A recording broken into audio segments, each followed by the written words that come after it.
waktu bila yang kita perlu edit dan upgrade kita punya JMV Max kita. Ramai orang masih tak faham macam mana tengok spending habis, ROI habis, hit tepat. Tak faham? Saya tunjuk. Okay, simple. Contoh, tapi korang faham.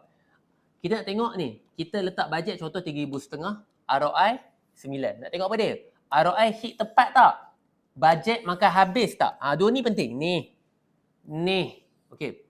So yang di mana? Dalam mazhab saya simple. Korang tak boleh expect ROI 9 setiap hari hit 9. No. JMV tak macam tu. Dia macam ni.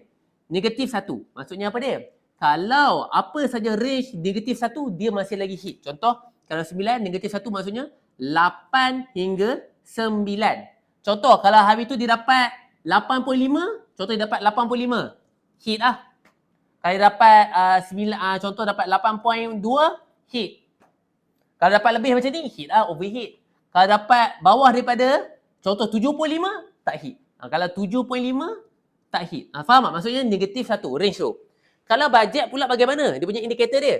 Negatif 100. Contoh, kalau negatif 100, yang ni bermaksud kita akan 3,400 lah. Contoh, yang ni 3,367.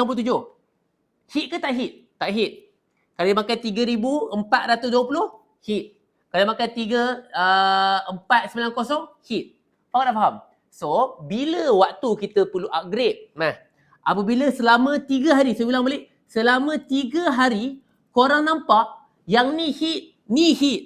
Contoh, ni dapat 8.5, ni dapat 3,450. Esok lagi korang tengok, ni ikut hari per hari hari per hari. Esok lagi korang tengok, dapat 8.7, 3,470. Contoh, esok lagi korang tengok, dapat 9.53, dapat lagi kos dia makan 3,500 ngam-ngam cantik. 3 hari. Hit dua-dua ni, kita edit untuk naikkan ROI ataupun naikkan bajet. Nampak tak? Itulah cara nak tengok yang kita punya campaign kita ni layak tak untuk nak upgrade, untuk nak edit, untuk nak scale upkan lagi GAV Max kita. So harap video ni membantu untuk seller-seller yang dah run GAV Max.